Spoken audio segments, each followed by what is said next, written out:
Je veux le divorce. Je ne signerai pas les papiers du divorce. Dis-moi que tu ne ressens rien quand tu me touches ainsi. » Safira était assise sur le sol de sa chambre, entourée de coupures de magazines et de pages de journaux qu'elle avait conservées pendant des années. Chaque morceau de papier portait la même image, la même fascination. Gaspard de Montaigne. À 12 ans, son seul nom faisait déjà battre son cœur d'une manière qu'elle ne pouvait expliquer. Elle prit une nouvelle photographie récemment publiée de lui sortant d'un événement diplomatique à Paris et ressentit à nouveau cette oppression familière dans sa poitrine. Gaspard était grand, d'une taille inhabituelle, avec des épaules larges qui semblaient porter le poids d'un empire entier. Même sur les photographies, sa posture était imposante, du genre à faire paraître les gens autour de lui petits et insignifiants. Ses yeux étaient ce qui la captivait le plus, d'un noir aussi profond qu'une nuit d'encre, avec une intensité qui semblait transpercer le papier même du magazine. Il y avait quelque chose dans ses yeux qui la laissait sans souffle, une profondeur qu'elle voulait désespérément percer. Son menton était fort et prononcé, toujours couvert d'une barbe impeccablement taillée, ce qui lui conférait maturité et autorité. Ses lèvres, pleines et sensuelles, restaient sur une ligne sérieuse, se courbant rarement en un sourire. Elle passait des heures à imaginer comment ses lèvres souriraient, comment un rire venant d'elle pourrait un jour lui être destiné. Ses cheveux, noirs comme du charbon, étaient toujours parfaitement coiffés en arrière, révélant des lignes aristocratiques qui évoquaient les anciens seigneurs français des livres d'histoire qu'elle lisait. Sa peau avait un teint hâlé doré, fruit d'une lignée ancestrale, et même sur les photos, elle pouvait fantasmer sur la chaleur de cette peau, imaginant ce que ce serait de le toucher. Il portait toujours des costumes impeccablement coupés qui épousaient son corps athlétique, ou des tenues de cérémonie raffinées qui le rendaient encore plus inaccessible, comme un prince de conte de fées qu'elle n'atteindrait jamais. Et dans quelques années, il serait son mari. Safira savait qu'elle était son exact opposé. À 12 ans, elle était un enchevêtrement d'angles maladroits et d'insécurité.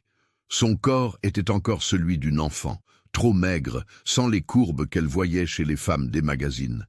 Ses cheveux étaient foncés et longs, mais elle ne savait jamais quoi en faire. Alors elle les attachait généralement en une simple queue de cheval. Le pire de tout, c'était son appareil dentaire, ces morceaux de métal qui brillaient chaque fois qu'elle souriait. À cause d'eux, elle détestait sourire. Elle était certaine que Gaspard de Montaigne la trouverait laide quand il la verrait enfin. Mais sur les photos éparpillées autour d'elle, Gaspard de Montaigne était la perfection absolue. Sur toutes les images, il était sérieux, inaccessible, comme s'il appartenait à un monde complètement différent du sien. Safira cherchait sur chaque photographie un signe de chaleur, l'esquisse d'un sourire, toute indication que l'homme derrière ce masque de marbre pourrait un jour la regarder avec tendresse lorsqu'il se marierait. Mais elle ne trouvait jamais rien. Il semblait fait de glace et de distance. Et pourtant, elle ne pouvait s'empêcher de regarder, ne pouvait s'empêcher de rêver qu'un jour, ses yeux sombres se poseraient sur elle et y verraient quelque chose de valeur.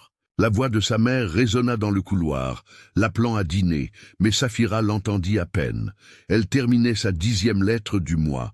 Ses mains tremblaient légèrement, tandis qu'elle guidait la plume avec soin sur le papier, choisissant chaque mot avec minutie.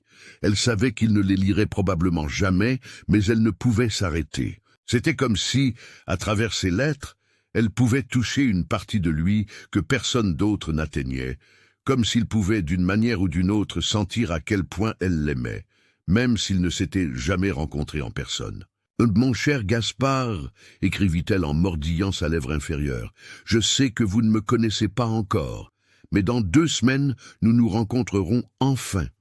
Nos familles ont fixé la rencontre formelle pour annoncer nos fiançailles. » Elle s'arrêta, sentant l'anxiété lui serrer l'estomac. 2 semaines, seulement 2 semaines, et elle serait devant lui. Il la verrait enfin.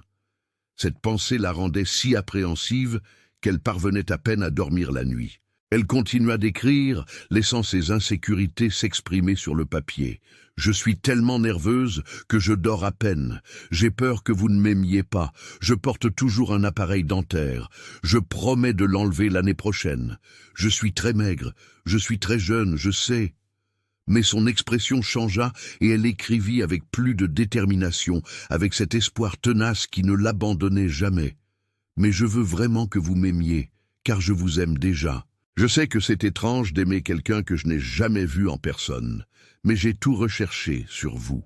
Je sais que vous avez étudié l'économie, je sais que vous aimez les chevaux, je sais que vous êtes sérieux et que vous souriez rarement sur les photos. Je vous ferai sourire, je vous le promets. Quand nous nous marierons, quand je serai plus grande, je serai la meilleure des épouses, je vous rendrai heureux. » Elle signa la lettre de ses mains tremblantes et la plia soigneusement, la plaçant dans une enveloppe dont elle avait mémorisé l'adresse. C'était la même adresse où elle avait envoyé toutes les autres lettres, sans jamais avoir reçu de réponse. La porte de sa chambre s'ouvrit et Lina, sa meilleure amie depuis l'enfance, entra.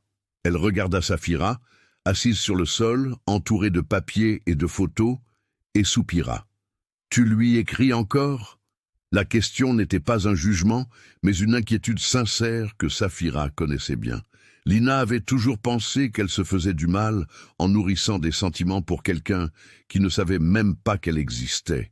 Mais Safira ne voyait pas les choses ainsi. Pour elle, chaque lettre était un investissement dans leur avenir, une manière de construire quelque chose avant même de se connaître, avant le mariage. « Je sais qu'il n'a pas répondu, » dit Safira, serrant l'enveloppe contre sa poitrine. « Mais il sera mon mari un jour, Lina. Un jour, je me réveillerai à ses côtés tous les jours.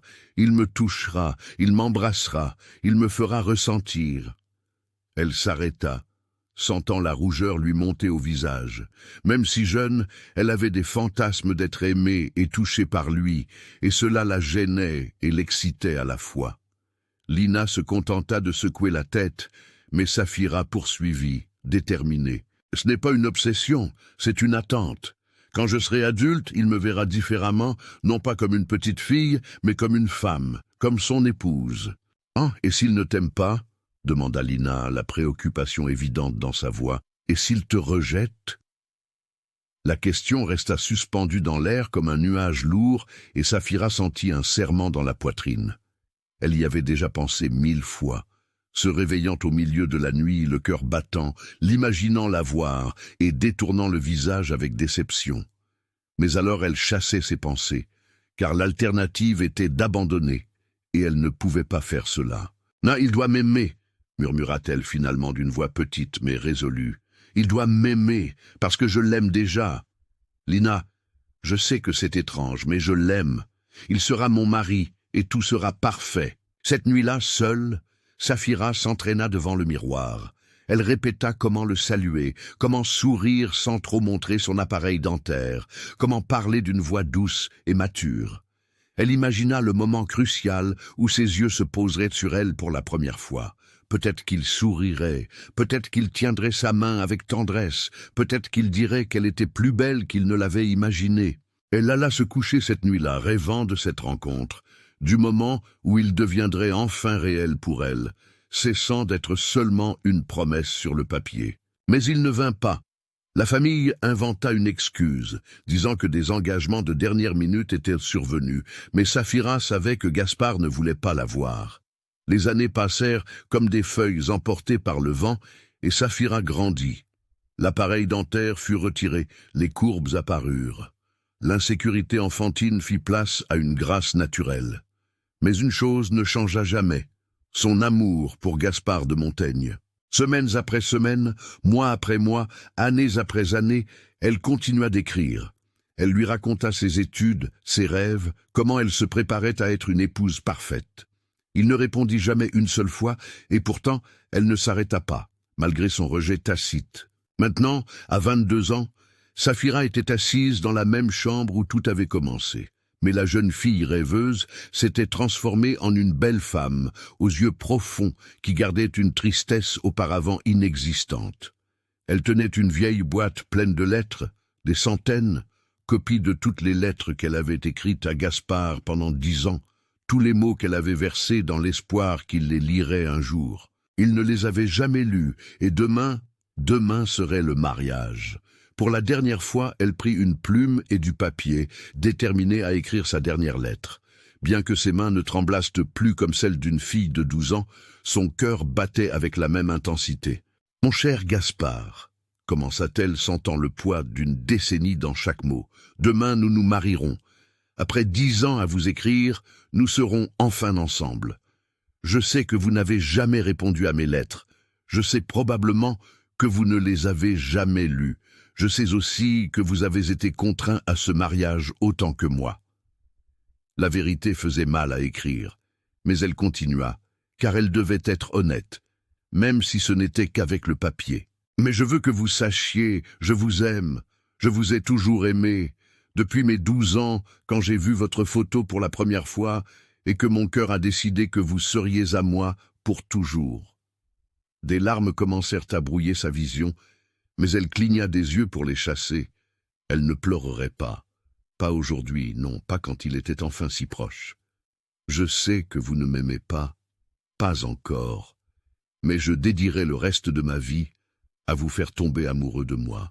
Demain, quand vous lèverez mon voile, j'espère voir quelque chose dans vos yeux, n'importe quoi, de la curiosité, de l'intérêt, quelque chose qui me donnera de l'espoir. » Elle signa la lettre comme d'habitude, toujours votre Saphira, et la scella, mais cette fois, elle ne l'envoya pas. Demain, elle lui dirait tout cela en personne. Demain, il la verrait enfin. Il saurait enfin qui elle était, au-delà des lettres non lues. Demain serait le jour le plus important de sa vie, le jour où tous ses rêves deviendraient réalité, ou seraient complètement anéantis. Elle rangea la copie de la lettre avec les autres. Elle en écrivait toujours 2, une à lui remettre et une pour elle, pour se souvenir de ce qu'elle avait dit.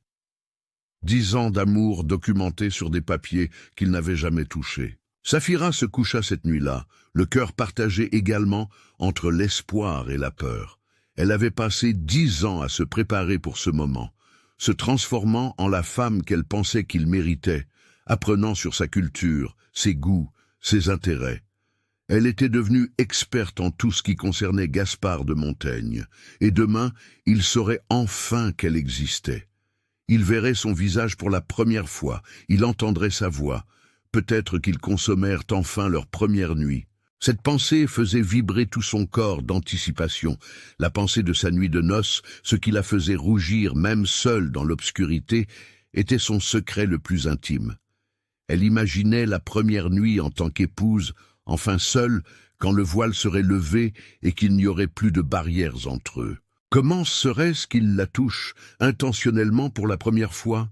Ses mains grandes et fortes qu'elle avait vues sur d'innombrables photos, tenant des documents importants ou une tasse de café. Comment glisserait-elle le long de la courbe de sa taille, explorant, trouvant? Son cœur s'emballa violemment, rien qu'à cette pensée. Elle se demandait s'il serait doux ou pressé, s'il prendrait son temps ou si la passion le dominerait. Elle imaginait ses lèvres sur les siennes, lui apprenant à embrasser, car elle ne savait rien. Personne ne l'avait jamais touchée. Elle serait à lui pour apprendre, pour modeler, pour posséder. Cette pensée fit qu'une vague intense de chaleur se répandit dans tout son corps, se concentrant dans des endroits qu'elle n'osait même pas nommer. Elle voulait sentir son poids sur elle. Elle voulait qu'il la fasse sienne de toutes les manières dont une femme appartient à un homme. Elle voulait se réveiller le lendemain matin avec les marques de sa passion sur sa peau, enfin avec la preuve qu'elle était aimée, désirée, possédée. Sa respiration devint lourde dans l'obscurité de la chambre et elle serra les cuisses. Elle sentit une pulsation persistante qu'elle ne comprenait pas entièrement, mais qu'elle savait être liée à lui, toujours à lui. Son corps réagirait-il à elle de la même manière? La désirerait-il avec la même intensité qu'elle le désirait? Ou serait-elle juste une obligation de plus, un devoir à accomplir? La peur de cette possibilité était presque plus forte que le désir. Mais elle la repoussa. Demain, elle découvrirait si elle réussirait à allumer la passion dans cet homme de marbre, si elle réussirait à faire brûler ses yeux sombres pour elle, comme les siens avaient brûlé pour lui pendant 10 ans.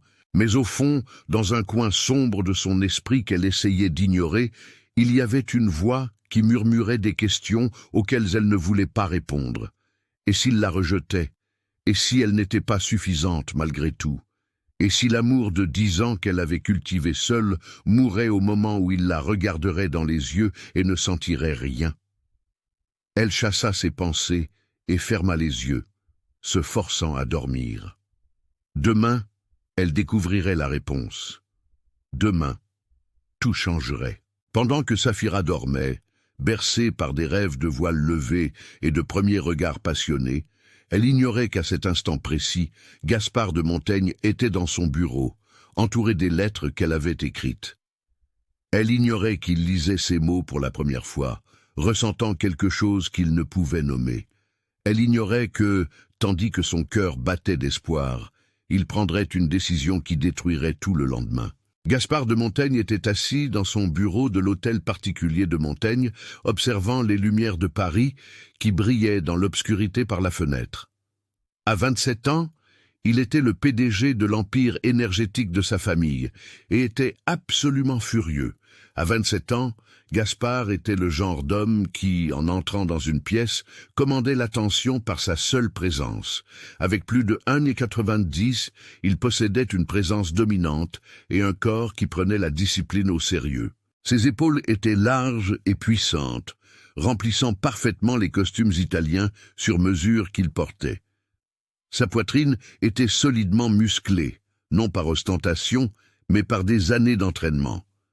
Même assis, il y avait quelque chose de prédateur dans sa posture, comme un lion au repos, mais toujours vigilant. Les manches de sa chemise blanche étaient retroussées jusqu'au coude, révélant des avant-bras forts et hâlés, recouverts d'un léger duvet sombre, et sillonnés de veines qui racontaient l'histoire de la force qu'il contenait.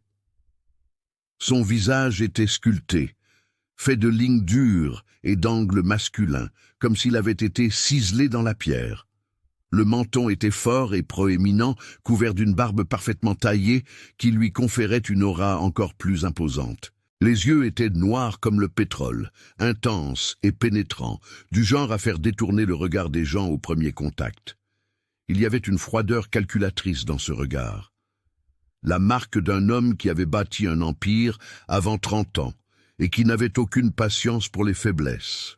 Son nez était droit et aristocratique, les lèvres pleines restaient sur une ligne sérieuse qui se convertissait rarement en sourire. Les cheveux noirs étaient coiffés en arrière, révélant un front haut et des lignes qui criaient pouvoir et ancestralité. Il était d'une beauté impitoyablement masculine, un type de beauté qui intimidait et attirait à la fois. Et à ce moment-là, toute cette beauté était tendue de rage. Pas une rage explosive, mais quelque chose de froid et de contrôlé qui brûlait dans sa poitrine depuis son réveil. Le lendemain matin était le mariage. Ce maudit mariage, arrangé qui planait au-dessus de sa tête comme une guillotine, depuis ses 17 ans. Il avait reporté ce moment pendant 10 ans, inventant des excuses. Mais son père, M. Henri de Montaigne, avait finalement donné un ultimatum qui ne pouvait être ignoré, épouser Saphira de Villiers ou perdait tout. La porte du bureau s'ouvrit sans avertissement et son père, M. Henri de Montaigne, entra, portant 3 grandes boîtes. Il les déposa lourdement sur la table, faisant lever les yeux à Gaspard. « Qu'est-ce que c'est » demanda-t-il d'une voix pleine d'agacement. M. Henri de Montaigne regarda son fils avec un mélange de déception et de résolution. « Ces lettres, répondit-il simplement. Saphira vous a écrit pendant 10 ans. Vous ne les avez jamais lues. » Gaspard regarda les boîtes comme si c'étaient des serpents venimeux. Sa mâchoire se serra. « Parce qu'elles ne m'intéressent pas. Vous allez les lire maintenant. » La voix de M. Henri n'admettait aucune discussion, mais Gaspard était trop têtu pour céder facilement. « Je ne les lirai pas, » commença-t-il, mais fut interrompu par le rugissement de son père. « Gaspard, vous épousez cette femme demain. Le moins que vous puissiez faire est de lire ce qu'elle a écrit en vous attendant pendant 10 ans. » Le mot « attendre » résonna entre eux, chargé d'accusation. Gaspard sentit quelque chose se remuer dans son estomac, mais repoussa la sensation. Je ne lui ai pas demandé d'écrire, ni de m'attacher à quelqu'un que je ne connais même pas. Croyez-vous qu'elle l'ait demandé? Rétorqua M. Henry, faisant un pas vers son fils. Elle aussi a été forcée à cet arrangement, mais vous savez la différence entre vous. Elle a essayé, elle a écrit, elle s'est souciée, et vous l'avez simplement ignorée comme un lâche. Le mot frappa Gaspard comme une gifle physique, le forçant à se lever de sa chaise. « Je ne suis pas un lâche », dit-il, la voix basse et dangereuse, mais son père ne recula pas. « Alors, prouvez-le. Lisez les lettres. Allez au mariage demain et soyez un mari décent, ou je jure que je vous déshériterai. » Non, sur ces mots, M. Henry de Montaigne sortit en claquant la porte derrière lui, laissant Gaspard seul avec les 3 boîtes. Le silence du bureau était oppressant. Pendant 5 minutes, Gaspard se contenta de fixer les boîtes, comme s'il pouvait les détruire par la force de sa volonté. Mais finalement, avec une curiosité qu'il ne voulait pas admettre, il s'approcha et ouvrit la première boîte. Des centaines d'enveloppes s'étalèrent sur la table, toutes adressées à lui, dans une écriture délicate et féminine. Il prit l'enveloppe la plus ancienne, jaunie par le temps, et hésita un instant avant de la déchirer.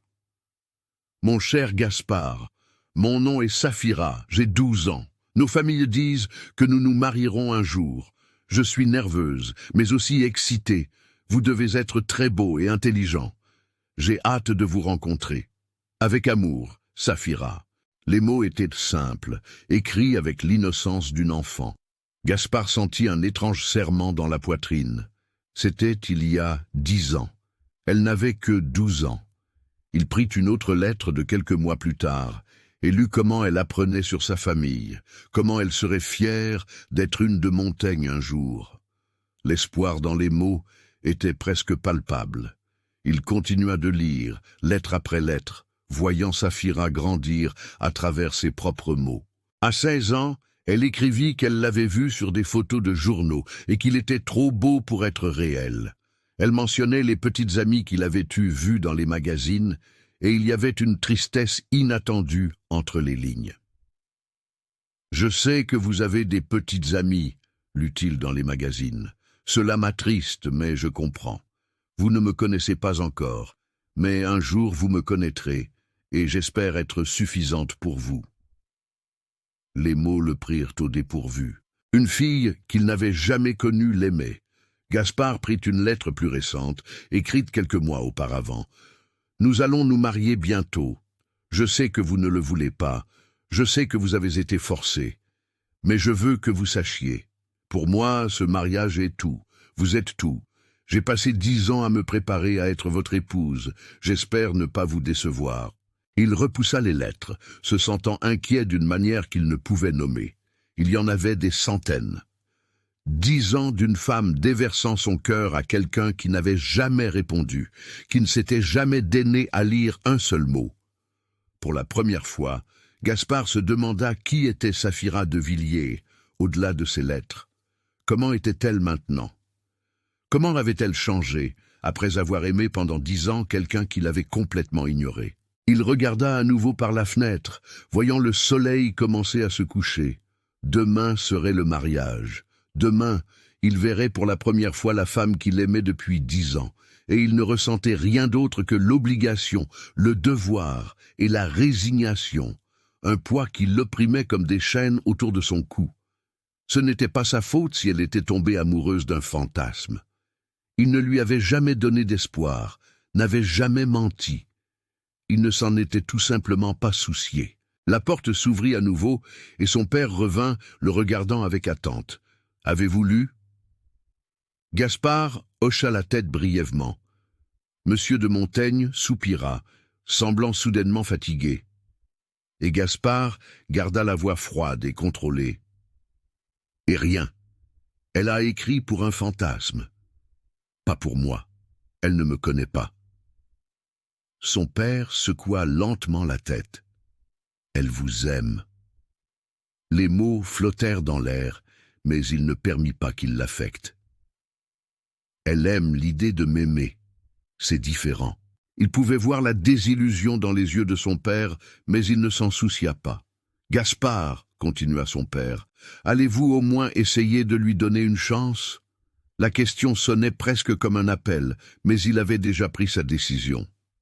J'accomplirai mon devoir, répondit-il, choisissant chaque mot avec soin. J'irai au mariage, je serai un mari sur le papier, mais ne me demandez pas de simuler des sentiments que je ne possède pas. Son père l'observa un long moment. Et Gaspard semblait brisé dans les yeux du vieil homme. Puis, M. Henri de Montaigne se contenta de secouer la tête et sortit, laissant Gaspard seul à nouveau. La nuit tomba sur Paris. Il resta dans son bureau, entouré des lettres d'une femme qu'il ne connaissait pas, mais qui semblait le connaître mieux qu'il ne voulait l'admettre. Sans résister, il prit une autre lettre et lut sur ses rêves, sur la façon dont elle voulait le faire sourire, comment elle voulait consacrer des années à devenir l'épouse parfaite. Il y avait une pureté dans cet amour qui le dérangeait, car c'était quelque chose qu'il ne méritait pas et ne savait pas comment rendre. Demain, il serait à l'hôtel. Il avait décidé d'être seulement un mari de convenance. Il ne regarderait pas son visage, ni ne feindrait quelque chose qu'il ne ressentait pas. Lui donner de l'espoir serait cruel, car il n'y avait pas d'espoir. Il serait plus honnête de garder ses distances, de faire son devoir et rien de plus. Il ne pourrait jamais lui donner son cœur et elle finirait par comprendre. Elle finirait par cesser de l'aimer et passerait à autre chose. C'était le mieux pour eux deux. Ou c'était ce qu'il essayait de se convaincre, tandis que les lettres restaient éparpillées sur son bureau, témoin silencieux d'un amour qu'il n'avait jamais réellement vu. Un amour qu'il était sur le point de rejeter. Saphira était à l'hôtel particulier de Villiers, dans la chambre préparée pour elle. Elle observait son reflet dans le gigantesque miroir encadré d'or.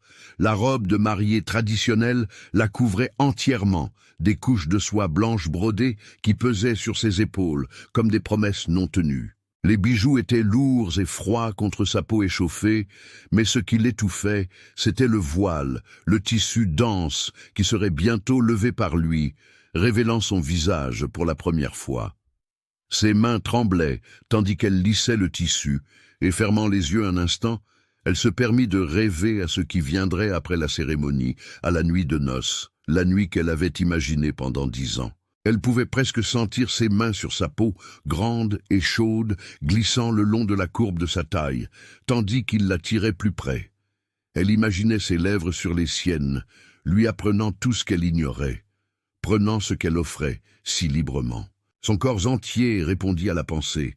La chaleur se répandit dans son abdomen et descendit encore plus bas, la faisant serrer involontairement les cuisses. Cette nuit, elle serait entièrement à lui. Il la toucherait à des endroits que personne n'avait jamais touchés. Il lui ferait ressentir des choses qu'elle n'avait rêvées que dans ses fantasmes les plus secrets. Le lit serait couvert de pétales de rose. Des bougies feraient danser les ombres sur les murs, et il la verrait enfin. Il verrait tout. Son corps nu et vierge, offert uniquement à lui, attendant d'être possédé, marqué, aimé. Cette pensée fit battre son cœur, et elle ouvrit les yeux. Même sous le voile, ses joues étaient chaudes. Il la désirerait de la même manière. Ses yeux s'obscurciraient de désir lorsqu'elle retirerait la robe et qu'il la verrait sans entrave. Elle voulait qu'il perde le contrôle pour elle. Elle voulait le voir s'effondrer dans ses bras, cet homme toujours froid et calme. Elle voulait l'entendre dire qu'il la voulait, qu'il l'avait toujours voulu, que les 10 ans d'attente en valèrent la peine. Ses mains remontèrent à son propre cou, traçant la ligne qu'elle imaginait que ses lèvres suivraient jusqu'au début de la robe. Elle tremblait d'un mélange d'attente et de peur. Elle se demandait comment serait la première fois, si cela ferait mal, s'il serait doux ou pressé. Peu importait. Tout ce qu'il ferait serait parfait, parce que ce serait lui. Un léger coup à la porte la sortit de ses pensées, et l'une des domestiques entra avec un sourire timide. « Madame, il est l'heure. Monsieur de Montaigne attend à l'hôtel. » Saphira sentit qu'elle ne pouvait faire confiance à sa voix pour ne pas trahir la tempête d'émotions en elle. C'était le moment. Dans quelques minutes, elle serait devant lui et, bientôt, elle serait à lui dans tous les sens du terme. Elle prit le bouquet de roses blanches et suivit la domestique hors de la chambre. Chaque pas la rapprochait de l'homme qui avait occupé son cœur pendant 10 ans et qui bientôt posséderait aussi son corps. Le grand salon de l'hôtel particulier de Montaigne était rempli de centaines d'invités de l'élite parisienne, tous vêtus de leurs plus belles tenues de cérémonie. Les bijoux scintillaient sous les lustres de cristal, suspendus au haut plafond. Une musique traditionnelle jouée par des musiciens talentueux, engagés spécifiquement pour l'occasion, résonnait sur les murs de marbre. Tout était parfait, somptueux, digne d'une alliance de prestige entre les deux familles les plus puissantes du pays. À l'hôtel, cependant, Gaspard de Montaigne n'était pas un fiancé attendant sa bien-aimée, mais un soldat en route pour la bataille, avec une posture rigide. La tenue de cérémonie blanche brodée d'or qu'il portait était impeccable, chaque détail choisi avec minutie. Mais il aurait tout aussi bien pu porter des haillons, tant il s'en souciait peu. Son visage était un masque d'indifférence absolue. Ses yeux sombres étaient fixés sur un point lointain.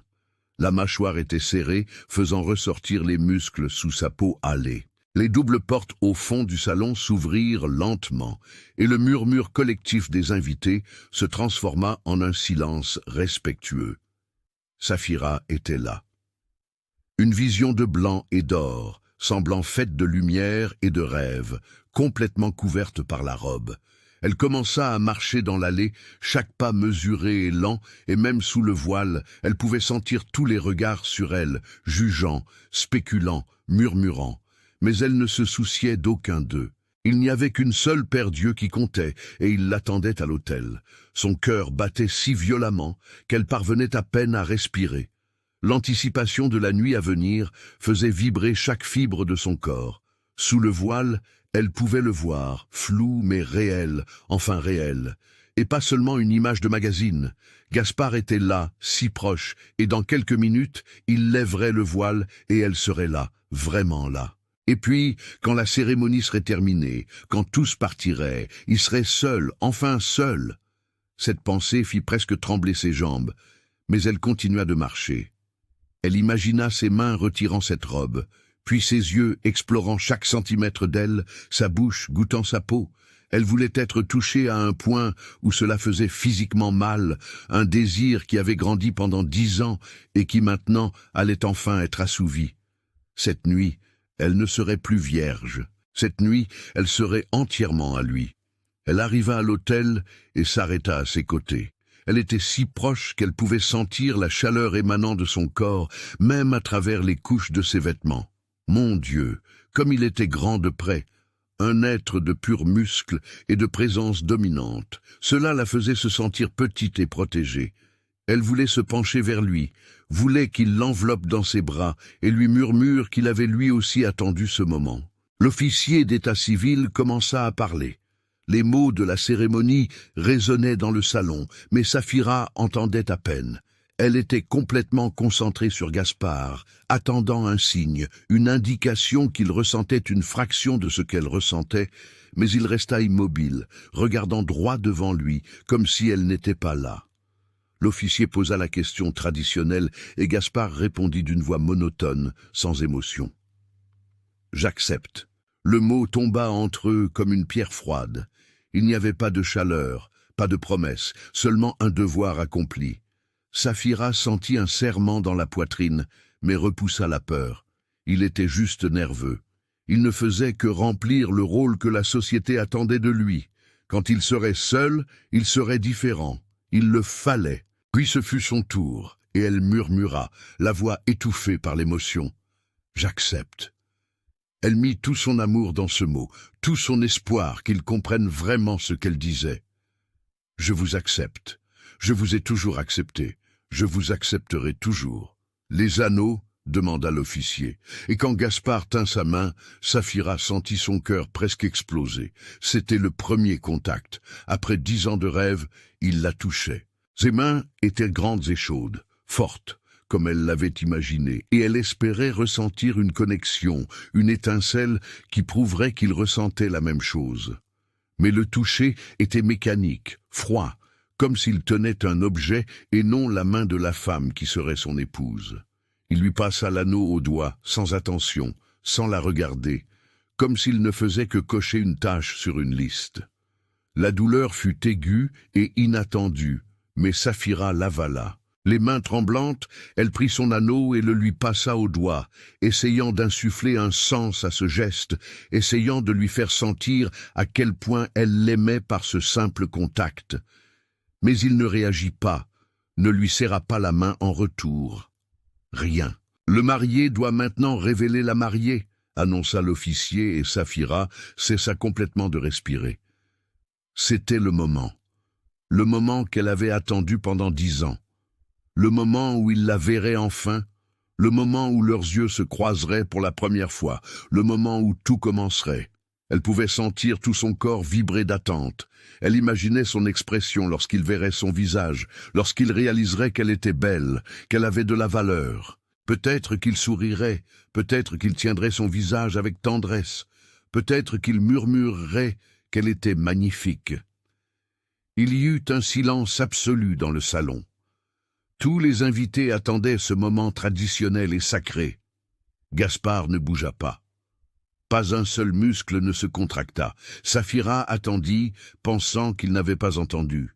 Mais alors l'officier, mal à l'aise, répéta « Monsieur de Montaigne, vous devez lever le voile. » Et la réponse de Gaspard, claire, froide, détruisit tout en un seul mot. « Non. » Le monde de Saphira s'arrêta. « Non, dit-il. Non, ça ne pouvait pas être. Ça ne pouvait pas être. » Des murmures et des chuchotements choqués éclatèrent parmi les invités, les voix montant en confusion et en scandale. Saphira était complètement figée, incapable de traiter ce qu'elle avait entendu. Elle ne pouvait pas croire que le moment qu'elle avait attendu toute sa vie avait été détruit ainsi, si négligemment, si cruellement. « Monsieur, la tradition exige que le marié révèle la mariée. » L'officier insista, sa voix tremblant légèrement, visiblement sans savoir comment procéder. Mais Gaspard se tourna vers lui avec ses yeux froids et dit d'une voix qui n'admettait aucune discussion. « J'ai dit non. J'ai lu les lois. Le mariage est valide par les vœux prononcés et les anneaux échangés. Le voile est une tradition, ce n'est pas une exigence légale. » Chaque mot transperçait le cœur de Saphira comme un couteau. Chaque syllabe détruisait un morceau des rêves qu'elle avait construits avec tant de soin. Il ne lèverait pas le voile, il ne la regarderait pas, il ne la verrait pas.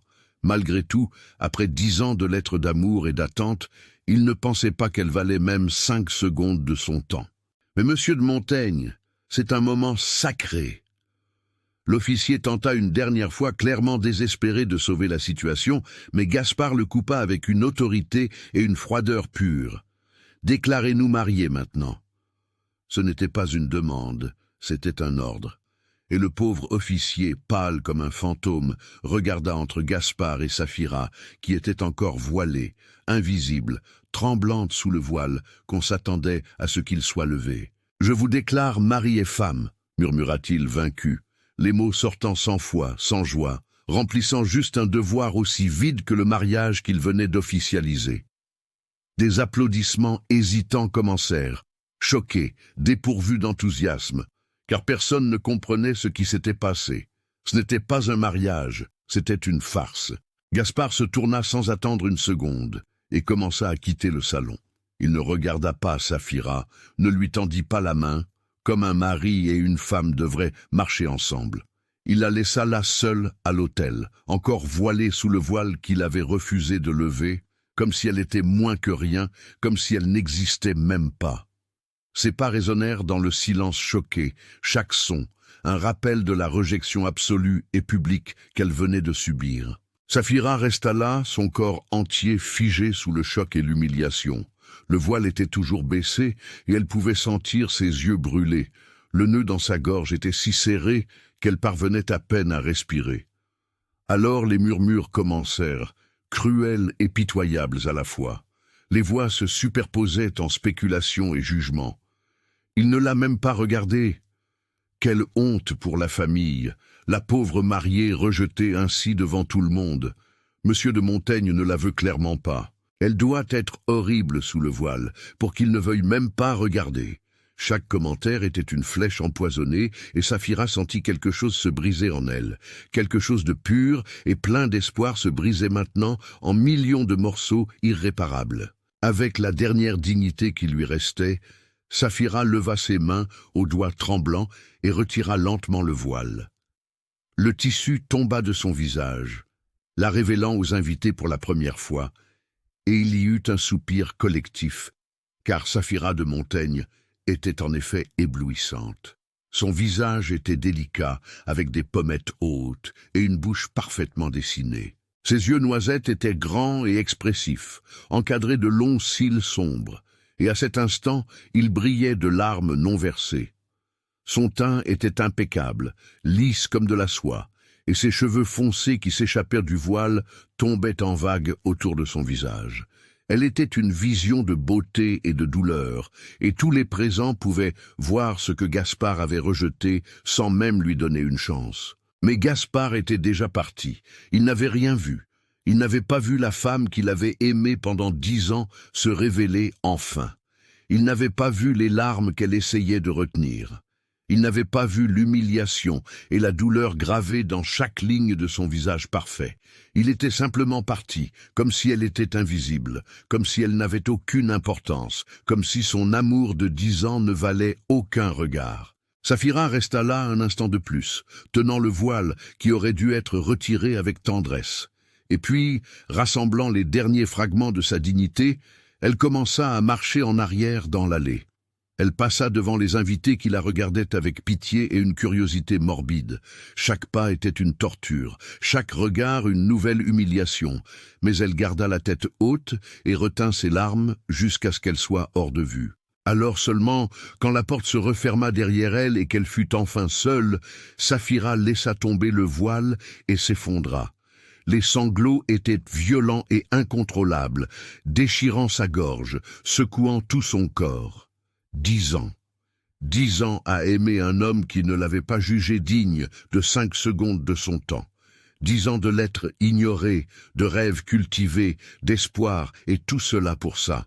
Être rejetée 2 fois le même jour, laissée seule, comme si elle n'avait aucune importance, comme si elle n'existait pas. La douleur était si intense qu'elle était physique, comme si quelque chose avait été arraché du centre de sa poitrine, laissant un trou sanglant qui ne cicatriserait jamais. Saphira laissa tomber la lettre sur le sol et se traîna jusqu'à l'énorme lit.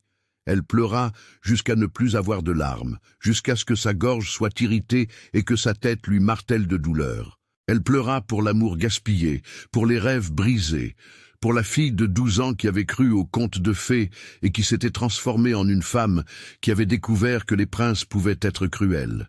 Elle pleura pour la nuit qu'elle aurait dû avoir, pour les mains qui ne la toucheraient jamais, pour les baisers qu'elle ne recevrait jamais, pour l'amour qui ne serait jamais réciproque. Et quand les larmes s'asséchèrent enfin et qu'il ne resta qu'un vide engourdissant, Saphira ferma les yeux et tenta de dormir seule dans la chambre de noces, toujours vierge, toujours intouchée, toujours invisible, l'épouse que M. de Montaigne ne voulait pas. 3 ans passèrent comme une éternité silencieuse. Saphira avait maintenant 25 ans, mais se sentait beaucoup plus âgée. L'hôtel particulier de Villiers était devenu sa cage dorée. Chaque couloir résonnait avec les souvenirs d'une nuit de noces jamais vécue, d'un mari qui n'était jamais venu. Elle se regarda dans le miroir de sa chambre et reconnut à peine la femme qui la fixait. Elle était toujours belle, peut-être même plus belle qu'avant, mais il y avait une tristesse profonde dans ses yeux qui ne disparaissait jamais complètement. 3 ans en tant qu'épouse fantôme, 3 ans à dormir seule dans un lit pour 2. 3 ans de virginité dans un mariage qui n'existait que sur le papier. Les magazines étaient sa plus grande torture et son addiction la plus destructrice. Elle les voyait dans les kiosques lors de ses rares sorties et ne pouvait s'empêcher de regarder, même en sachant qu'elle n'y trouverait que de la douleur. Là, il était, Gaspard de Montaigne, son mari légal, photographié lors de soirées à Paris, avec différentes femmes à son bras, de belles mannequins, des actrices célèbres, des socialites européennes. Sur ces photos, il souriait, quelque chose qu'il n'avait jamais fait pour elle. Ses yeux brillaient tandis qu'il murmurait à l'oreille de femme qui n'était pas son épouse. Le monde entier pouvait voir qu'il l'avait rejetée, qu'elle n'était pas assez bien, qu'il préférait n'importe quelle étrangère plutôt que de passer un seul jour avec la femme qu'il avait juré d'aimer et de protéger. L'humiliation ne se terminait jamais. Partout où Saphira allait, elle voyait de la pitié dans les yeux des gens. L'épouse que M. de Montaigne ne voulait pas. Pauvre femme si abandonnée. Il doit y avoir quelque chose qui ne va pas chez elle pour qu'il préfère rester loin.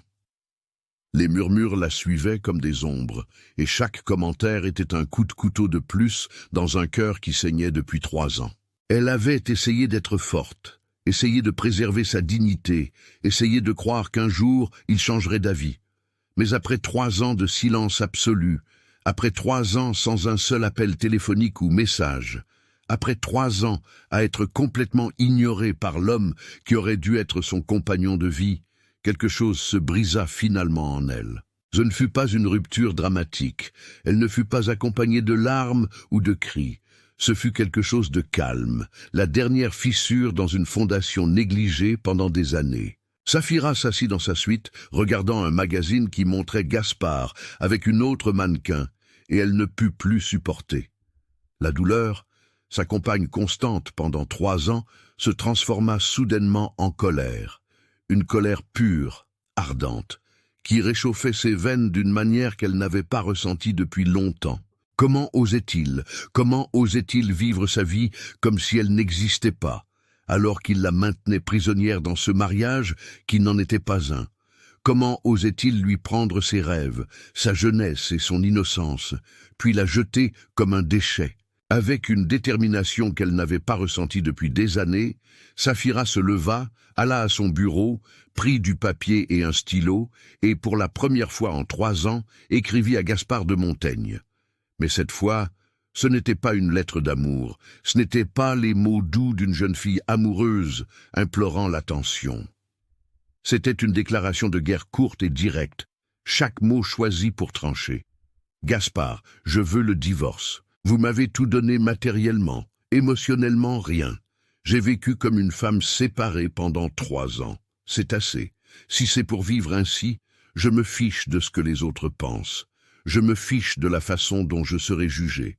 Je préfère le divorce, le rejet. Je veux partir. Mes avocats vous contacteront. Saphira de Villiers. » Pour la dernière fois, elle scella la lettre et l'envoya avant de pouvoir changer d'avis, avant que la partie d'elle qui l'aimait encore désespérément ne puisse protester.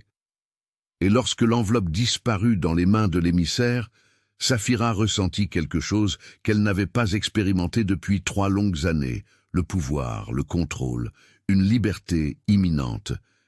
Elle n'était plus la fille de 12 ans qui écrivait des lettres d'amour non partagées.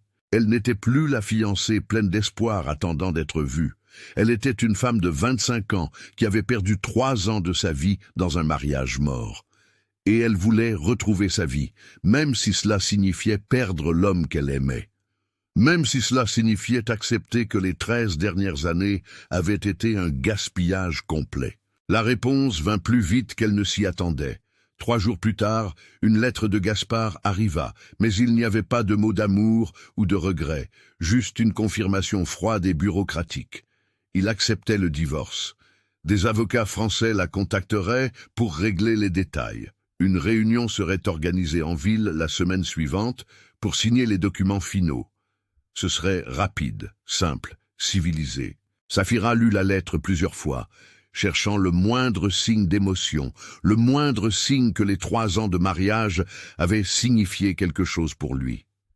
Mais il n'y avait rien, juste une froide efficacité et le désir de s'en débarrasser le plus vite possible.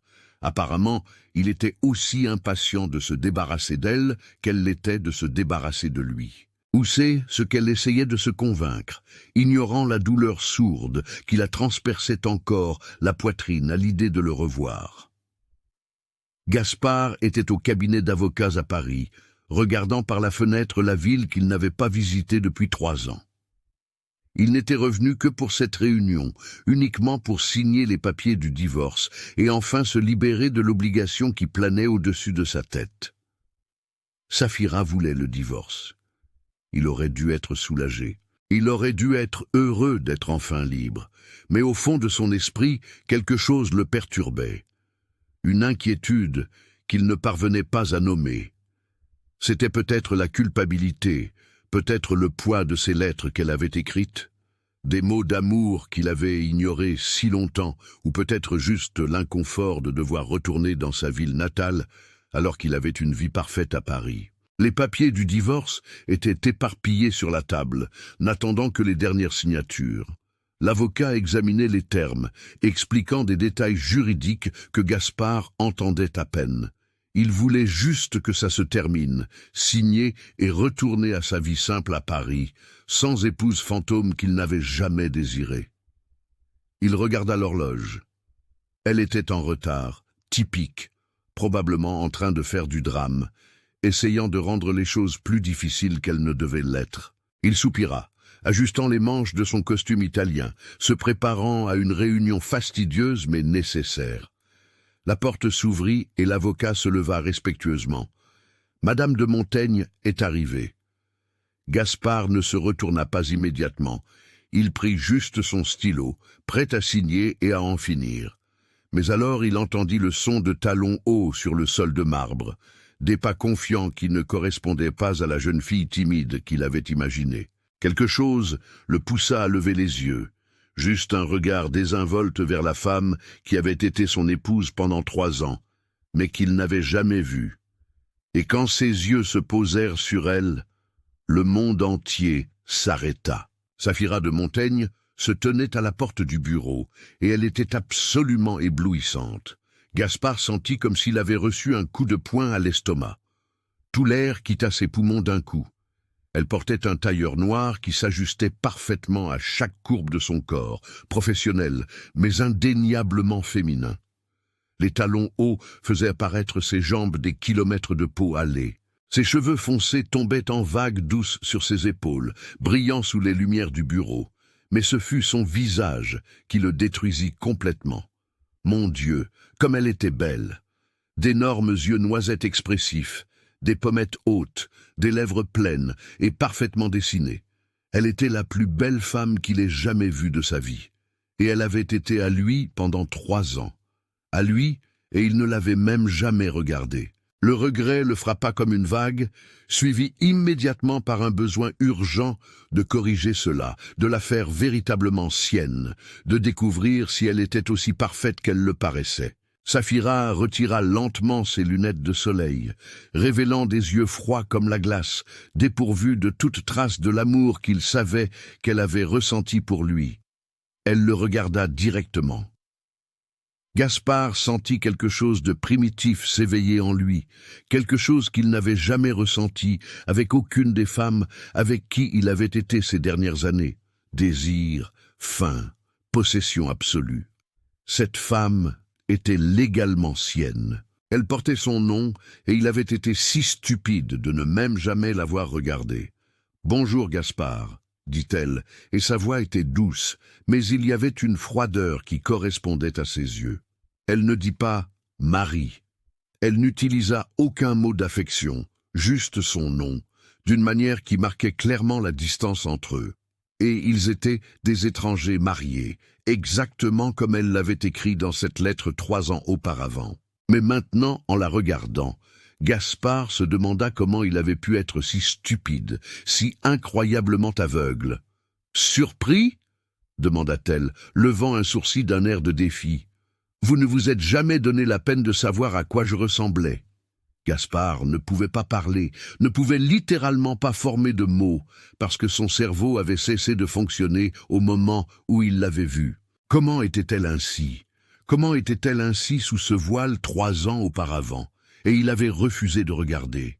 Il se souvint des lettres, de ces mots, disant qu'elle avait peur de ne pas être assez belle, de ne pas être suffisante. Et il l'avait laissé le croire. Il l'avait laissé penser qu'elle ne valait pas un regard pendant 3 ans, alors qu'en réalité, elle était la perfection absolue. Et il avait perdu 3 ans. 3 ans qu'il aurait pu passer avec elle. 3 ans qu'il aurait pu connaître cette femme extraordinaire. 3 ans qu'ils auraient pu avoir un vrai mariage. « Pouvons-nous commencer » demanda Saphira à l'avocat, ignorant complètement Gaspard tandis qu'elle s'asseyait gracieusement sur la chaise de l'autre côté de la table, croisant les jambes. Gaspard ne put s'empêcher de suivre le mouvement des yeux. Il l'imaginait avec ses jambes autour de sa taille, sa peau douce contre la sienne. Mon Dieu, qu'est-ce qui lui arrivait? Il avait déjà eu de belles femmes dans son lit. Alors, pourquoi cette femme faisait-elle battre son cœur comme s'il allait mourir, son corps réagir de manière qu'il ne pouvait contrôler? L'avocat commença à expliquer les termes du divorce, mais Gaspard n'écoutait pas un seul mot. Il était complètement concentré sur Saphira, observant chaque détail d'elle comme s'il pouvait mémoriser 3 ans en quelques minutes. La façon dont elle mordillait légèrement sa lèvre inférieure en lisant les documents, la façon dont ses mains délicates mais fermes tenaient le stylo, la courbe de son cou lorsqu'elle inclinait la tête pour lire. Il voulait toucher ce cou, voulait presser ses lèvres sur sa peau et voir si elle était aussi douce qu'elle le paraissait. Il voulait entendre sa respiration s'accélérer, voulait voir ses yeux s'obscurcir de désir. Il voulait la faire oublier ses 3 années de solitude et lui montrer ce qu'il avait perdu, ce qu'ils avaient perdu. Saphira termina de lire les documents et, sans hésiter, sans le regarder, comme s'il n'était pas là, comme si ces 3 années de mariage ne signifiaient absolument rien. Elle prit le stylo. Elle était prête à signer. Cela plus que tout plongea Gaspard dans une sensation de panique qu'il n'avait jamais ressentie auparavant. Elle allait partir. Elle signerait ses papiers et sortirait de sa vie pour toujours. Et il n'aurait jamais la chance de la connaître, de la toucher, de posséder ce qui aurait dû être sien dès le début. Non, ça ne pouvait pas être ainsi. Non, non. Maintenant qu'il voyait enfin ce qu'il avait gâché. « Oh, attendez !» dit Gaspard, sa voix sonnant plus désespérée qu'il ne le voulait. Saphira arrêta le stylo en l'air et le regarda enfin. Elle le regarda vraiment, et ses yeux étaient pleins d'une froideur qu'il savait avoir créée. « Attendre quoi ?» demanda-t-elle, et il y avait un mépris si glacial dans cette voix douce que Gaspard le ressentit comme une gifle. « Nous devons parler, » dit-il, cherchant les bons mots, mais ne les trouvant pas. « Nous n'avons rien à nous dire. » Saphira répondit, détournant son attention vers les papiers. « Vous l'avez rendu très clair, il y a 3 ans. » « Saphira, je... » Gaspard commença, mais ne savait pas comment continuer. Que pouvait-il dire? « Je suis désolé d'avoir été un idiot complet. Je suis désolé d'avoir gâché vos 3 ans. Je suis désolé de ne jamais vous avoir vu alors que vous étiez clairement la plus belle femme qui ait jamais existé. » Rien ne semblait suffisant. « Signez les papiers, Gaspard, » dit-elle. Et il y avait une lassitude dans sa voix maintenant, comme si cette conversation était une tâche fastidieuse de plus. C'est ce que nous voulons tous les deux, mais ce n'était pas ce qu'il voulait. Plus maintenant, pas après l'avoir vu, pas après avoir réalisé ce qu'il avait perdu. « Donnez-moi une chance », s'entendit dire Gaspard, et les mots sortirent avant qu'il ne puisse mieux réfléchir. Saphira rit, mais c'était un son amer, sans humour. « Une chance? Vous voulez une chance maintenant ?» Elle frappa le stylo sur la table avec plus de force que nécessaire. « Vous avez eu 3 ans de chance, Gaspard. 3 ans j'ai attendu dans cet hôtel particulier, désirant, aspirant à juste un aperçu de vous, et vous n'êtes jamais venu une seule fois. » La douleur dans sa voix était palpable. Gaspard sentit chaque mot comme un coup de couteau, car elle avait raison. Il avait eu toutes les chances du monde, et les avait toutes gâchées. « Je ne signerai pas les papiers du divorce. J'ai fait une erreur, » confessa Gaspard, et il était difficile de prononcer ces mots. C'était difficile d'admettre qu'il avait eu tort. « Vous avez fait une erreur pendant 3 ans, » corrigea Saphira en se levant. « Pendant 3 ans, vous m'avez ignoré. Pendant 3 ans, vous m'avez humilié. Pendant 3 ans, vous m'avez fait me sentir invisible. Et maintenant que vous me voyez enfin, maintenant que vous réalisez que je ne suis pas horrible, vous voulez une chance ?» Elle prit son sac, visiblement prête à partir. « Non, vous avez utilisé vos chances et vous les avez toutes gâchées. » Gaspard se leva aussi, se plaçant entre elle et la porte avant qu'elle ne puisse mieux réfléchir. Il avait besoin de la convaincre de rester. Il avait besoin de la faire l'écouter. même s'il ne savait pas quoi dire. « S'il vous plaît, dit-il, et il détesta le désespoir dans sa propre voix. « Donnez-moi juste une nuit pour compenser 3 ans, une nuit pour vous montrer que je peux être différent. » Saphira le regarda comme s'il était complètement fou. « Une nuit ?» répéta-t-elle incrédule. « Vous pensez qu'une nuit peut compenser 3 ans de solitude ?»« 50 millions, dit soudain Gaspard. Il savait que c'était ridicule, mais il ne pouvait s'arrêter. 50 millions de dollars pour une nuit, une dernière nuit en tant que mari et femme, avant que le divorce ne soit finalisé. Le silence qui suivit fut assourdissant. Saphira le regarda, et à cet instant, il la vit passer de l'incrédulité à une colère absolue. « Vous m'offrez de l'argent pour coucher avec moi ?» demanda-t-elle, la voix tremblante de fureur. « Vous m'avez rejeté pendant 3 ans, et maintenant vous voulez m'acheter pour une nuit ? Qu'est-ce que vous pensez que je suis ?»« Ce n'est pas ça !» tenta d'expliquer Gaspard, mais Saphira le coupa avec un rire amer. « Si, c'est exactement ça. Vous m'avez humilié à l'hôtel, vous m'avez laissé seul la nuit de noces, vous m'avez ignoré pendant 3 ans, voyageant le monde avec d'autres femmes, et maintenant vous voulez m'acheter comme une prostituée de luxe. » Des larmes brillaient dans ses yeux. Maintenant, Gaspard réalisa qu'il avait tout gâché à nouveau. Il l'avait blessée à nouveau, alors que tout ce qu'il voulait, c'était qu'elle reste. « 50 millions ne peuvent pas acheter ce que nous avons gâché, » dit-elle. Sa voix plus calme maintenant, plus pleine de douleur. « Même si vous m'offriez le monde entier, ce ne serait pas suffisant. » Saphira passa devant lui en direction de la porte. Gaspard sentit la panique le submerger. Elle allait partir. Elle allait quitter sa vie pour toujours, et il n'aurait jamais la chance de la connaître, de la toucher, d'être le mari qu'il aurait dû être depuis le début. « S'il vous plaît, » murmura-t-il, se tournant vers elle. Et il y avait un désespoir sincère dans sa voix maintenant. « Juste une nuit. Laissez-moi vous connaître. Laissez-moi... » Il ne put terminer la phrase car il ne savait pas ce qu'il voulait. « Pardon, une chance, le temps qu'il ne pourrait jamais récupérer.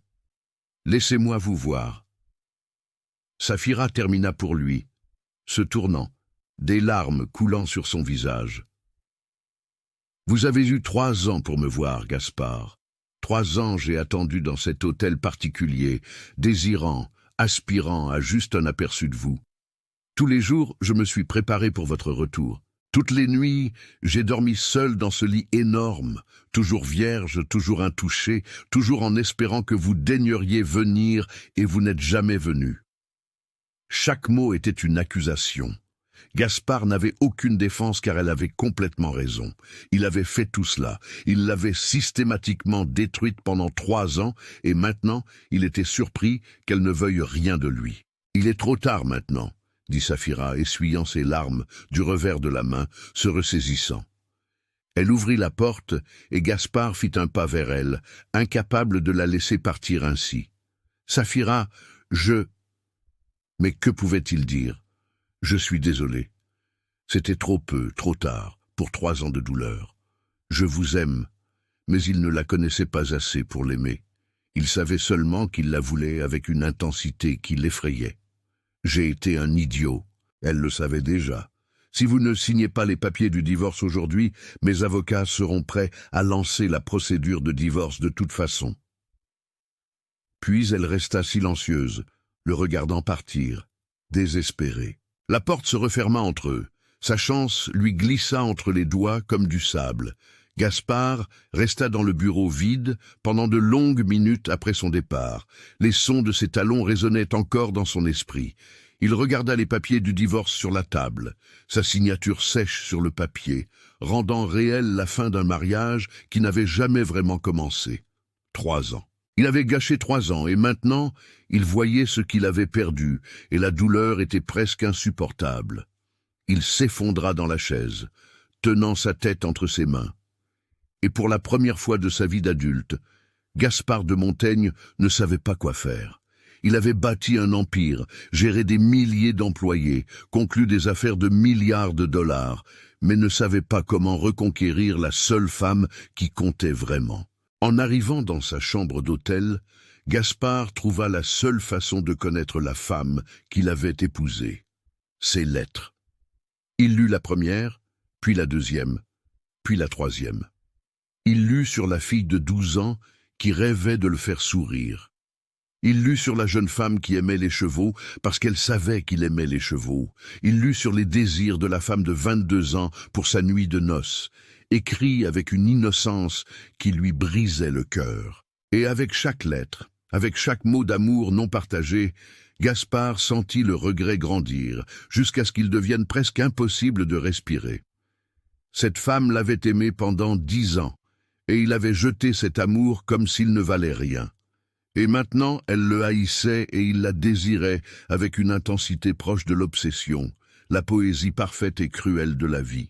Gaspard resta enfermé à l'hôtel pendant 3 jours.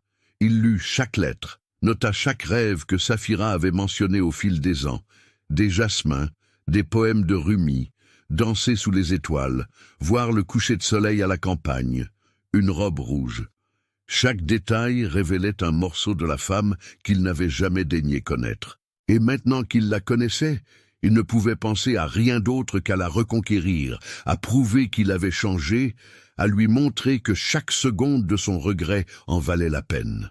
Le lendemain matin, Saphira ouvrit la porte de son appartement et trouva le couloir couvert de centaines de pots de jasmin. Au milieu, Gaspard tenait une seule fleur. « Vous avez parlé de jasmin quand vous aviez 13 ans, dit-il, s'approchant.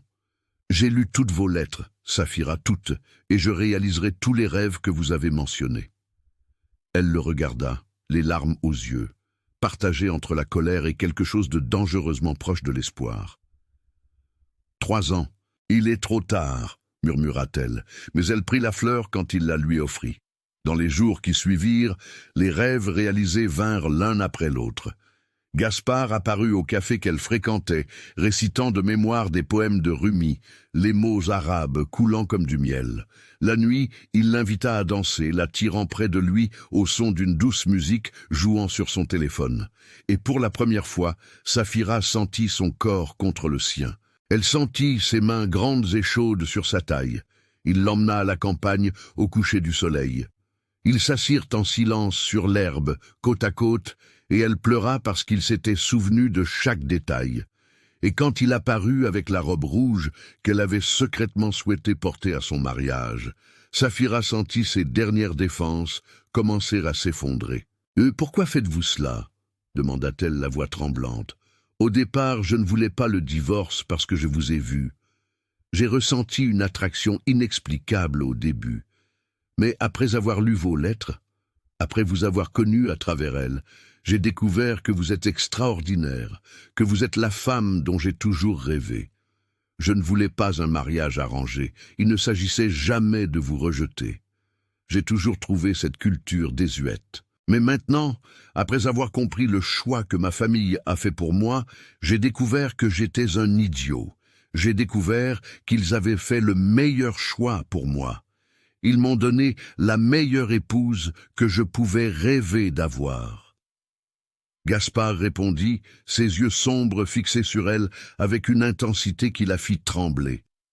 Il fit un pas vers elle, envahissant son espace, faisant battre son cœur plus vite. « Dites-moi que vous ne ressentez rien quand vous me touchez ainsi, » dit-il, laissant sa main effleurer la sienne, provoquant un frisson sur les poils délicats de son bras. « Je ne veux pas vous acheter, Saphira. Je veux vous mériter. Je veux passer le reste de ma vie à compenser chaque jour gaspillé. Je veux vous prendre, je veux vous posséder. Je veux être votre homme. » 2 semaines plus tard, il apparut pour la dernière fois. « Venez avec moi, la supplia-t-il, lui tendant la main. Faites-moi confiance, juste cette fois. » Malgré tout bon sens, Saphira y alla. Il la ramena à l'hôtel particulier, dans le même salon où ils s'étaient mariés. Mais le salon était transformé. Des milliers de bougies illuminaient l'espace. Des jasmins couvraient chaque surface et la douce musique de Rumi jouait en fond. Au milieu, Gaspard s'agenouilla devant elle, au même endroit où 3 ans auparavant, il avait refusé de lever le voile. « Saphira, j'ai gâché 3 ans à être un lâche, » dit-il, la voix étranglée par l'émotion. « Mais j'ai lu toutes vos lettres. Maintenant je vous connais et j'ai découvert que vous êtes parfaite. Vous l'avez toujours été, et j'ai été le plus grand idiot du monde. » Il prit sa main, pressant ses lèvres sur sa peau. « Je ne veux pas une nuit, je veux toutes les nuits. Je veux me réveiller à vos côtés et réaliser l'un de vos rêves tous les jours. Je veux connaître les nouveaux rêves que vous n'avez même pas encore rêvés. Donnez-moi une chance, s'il vous plaît. » Saphira le regarda, l'homme qui lui avait brisé le cœur, mais qui maintenant était agenouillé, implorant son pardon, et elle sentit quelque chose se dénouer en elle. « Vous m'avez tellement blessé, » murmura-t-elle tandis que les larmes coulèrent sur son visage. « Je sais, dit Gaspard, se levant, et je passerai ma vie entière à compenser cela. » Alors il l'embrassa. Ce ne fut pas un baiser doux, ce fut désespéré, affamé. Les 3 ans de désir refoulé explosèrent entre eux. Ses mains la tirèrent plus près, ses doigts s'emmêlèrent dans ses cheveux, et Saphira fondit contre lui. Elle sentit son corps fort et pressé contre le sien, enfin touché de la manière dont elle avait rêvé si longtemps. Et quand ils ne firent enfin qu'un, quand il la fit complètement sienne, Saphira pleura de soulagement et de plaisir, parce qu'enfin elle était aimée. Des mois plus tard, Saphira se réveilla dans le même lit, mais tout était différent. Gaspard était à ses côtés, l'observant avec ce regard qu'elle connaissait maintenant si bien, plein d'amour et d'admiration.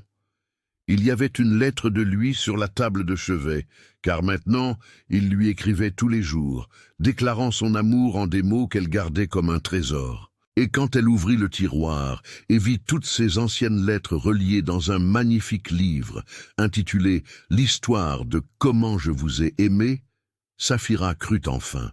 Il avait changé, il l'aimait. Et après 13 ans d'attente et 3 ans de douleur, ils avaient enfin l'éternité dont elle avait toujours rêvé. Seulement cette fois, ce n'était pas seulement son rêve, c'était le rêve des deux. Abonnez-vous à notre chaîne et aidez-nous à toucher plus de monde avec cette histoire d'un puissant homme d'affaires qui a réalisé les rêves de son épouse. Aimez cette vidéo, abonnez-vous à la chaîne pour plus d'histoires d'amour comme celle-ci et partagez en commentaire la partie qui a le plus touché votre cœur.